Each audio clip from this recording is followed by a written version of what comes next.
All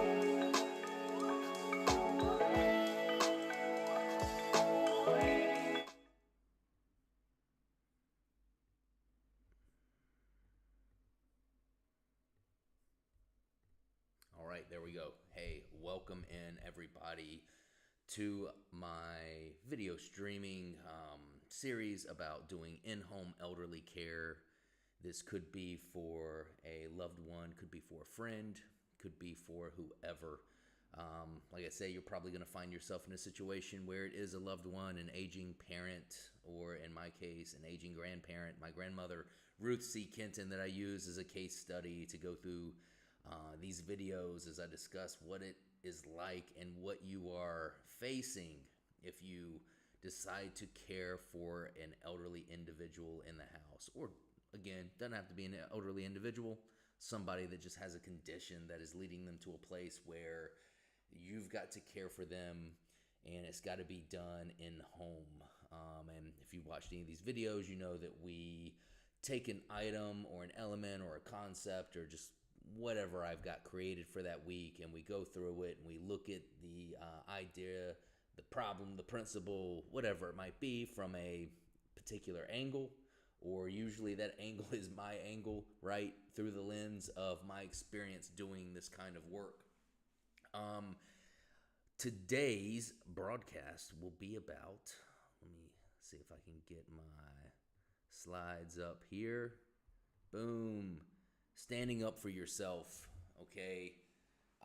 I've mentioned touched on this topic. I haven't done a full video on it, but the idea is standing up for yourself when you're in these situations, because between living your life and assisting the customer and assisting the stakeholders, or collaborating with the stakeholders, maybe not necessarily assisting them, although if you are assisting them, man, you should probably watch this video, because that is not going to be something that is sustainable.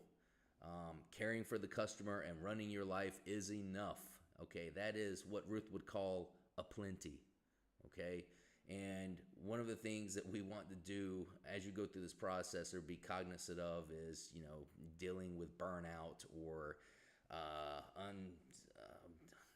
bad feelings, resentment between you and the customer or stakeholders or whoever it might be. Could just be random neighbor person, whoever that you would need to stand up for yourself to. And basically, when I would find myself in these situations where I would have to stand up for myself, number one is no one's got as much visibility and understanding of the scenario as you do as the caregiver. The customer is probably number two, or they could also be just on the same level as you. But no one's going to have that same level of understanding as you are. You're literally in it every day, and you're assisting every day, and you're seeing the problems arise in real time. You're seeing the assistance distributed to the customer in real time.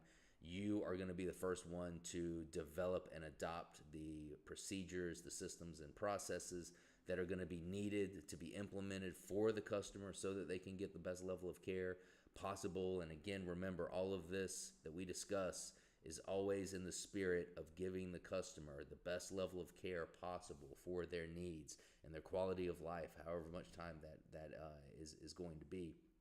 So you're going to find yourself from time to time in situations where you do need to stand up for yourself. You need to make sure that boundaries are in place, or that you're being respected, that you do have some sort of control in the situation, because a lot of times there will be things that come up that are not going to be in agreement with that concept. People are going to want you to do things or expect for you to do things outside of the customer. It could be the customer. Customer could be somebody that you've got to stand up to. But most of the time, you're going to want to shield yourself and the customer from the outside forces that are trying to, could be implement a change. I mean, it could be like whatever. Could be somebody that just won't stop calling the customer, or won't stop calling you about the customer, and it's, Aunt Sally or cousin Ricky or whoever it happens to be, that you're going to have to stand up for yourself in the situation and put some guardrails in place. So, like I do, I got a couple of notes here on my second slide. And again, as with all of these could be as long and deep of conversations as you would want them to be. I try to scrape some highlights off the top, put them in a slide, and then speak to them a little bit here. But these are never the full extent of what these items or issues to be addressed are. There's too much, there's too much, and maybe when I build this channel up over 3, 5, 7, 10 years, we will have gotten to the bottom of a lot of it, and we will have explored all of these ideas in full depth. But as for the time being, it's very high level looking at this stuff. Whenever you're going to stand up for yourself, this is a note that I had in the last in my last video, which was about dealing with the customer's death. Okay, but my first note, and frankly, this note could go pretty much across the board whenever you're doing something, which is to be sober. Okay, and be in a right state of mind. Okay, so I mean, I've got be sober in there, but if you're someone that gets hangry, eat something. If you're someone that is irritable without enough sleep, then get some sleep. Do whatever you've got to do to put yourself in that mental and physical state, to where you can have these conversations, because I get it. Conflict can be a difficult thing, to either bring up or discuss or to work through. Some people don't have that issue. I'm sure you've met them before in your life. But if you are somebody, or just, I don't even know if you're to say that you're somebody that doesn't like conflict. I don't think anyone really wants to be in a situation where they're dealing with a bunch of conflict in this type of situation. It's different if it's regular business. Some people enjoy that. I kind of enjoy that when it's regular business. But when it's this situation, these are all sensitive relationships, that need to be methodically cared for and methodically attended to. Again, this might be your mother or your father that we're talking about here, and again, it might be your cousin or your aunt that you're having to deal with. Be sober, and not just because that obviously is going to be the best way to put you in that posture for success in these situations. But the thing about not being sober is that you could have a legit point, but you're going to get discredited immediately if you've been drinking or smoking, or you're under the influence of something. Even if it is, quote, your first beer or whatever, you're going to immediately lose your credibility, and you've got to have that peace in any kind of conflict resolution or standing up for yourself. And that's the second note there is conflict resolution. Look, you want to approach these situations in the most, I don't know if mild-mannered way is the best way to state it, but in a way that is the least disruptive and least conflicting. Some people like to have sit-downs. I'm Italian. I like sit-downs. Some people like to address things in the moment.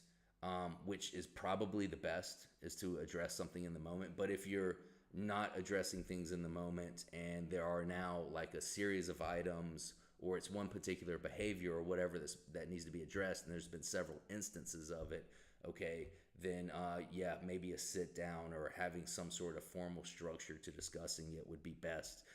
What you don't want to do is lose your temper or emotions in that moment. And again, being sober is one of the best things to posture you for that.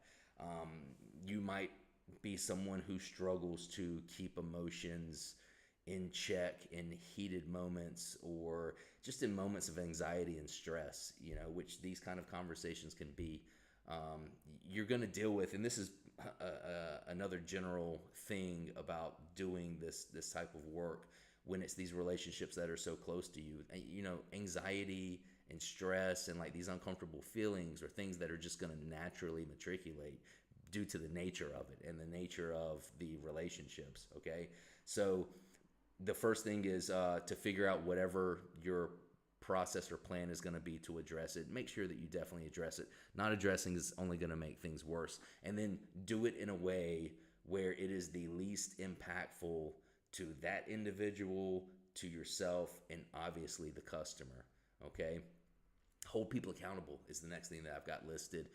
If someone tells you that they're going to do something, especially post conversation or post addressing it, okay, then they need to be held accountable to that. All right, because that is when people do that, my interpretation is they're not taking me serious. You know, I'll say something or give some feedback. Yeah, okay, got it, great, awesome, great. Okay, and then it happens again. Okay, well, you're not taking me serious. Some people in this world, or in this world of thought, that is, you say things or speak to things like, well, maybe they didn't have a clear understanding, or maybe they didn't. There was the expectations weren't properly set, etc. I do agree that that could be the case, you know, and that's something to definitely vet out. But if you've already had that conversation and you know that you were clear about it, then it's not that. It's not that. And it needs to be addressed. They do need to be held accountable, because if they're not able to be held accountable, then there needs to be some sort of change that's implemented. And that's okay, you know. It's not that changing something is going to be the end all be all. You obviously want to approach any kind of changing that might come from a fallout of that in the mindset of what is best for the customer, but still they have to, this is a boundary thing, they have to know that there is a boundary there for you, and that you are willing to either verbalize, call them out, or to take action on it. Very important. Again, you will go insane if you do not stand up for yourself in that regard. The last note that I've got for today is fight like hell. And that means that, listen, if there is something that could be a behavior, could be something verbal, could be whatever, that is in your realm of non-negotiables, meaning it's something that you do not accept personally from somebody, or something that you're not going to accept on behalf of the customer. You know, because a lot of times the customer is not going to stand up for themselves, or they have a tendency not to stand up for themselves, because the relationships you're dealing with, most of the time the customer has the same relationships, and usually it's even a little more intertwined and murky, because the customer, where this is like your aunt, it is the customer's daughter. You know, so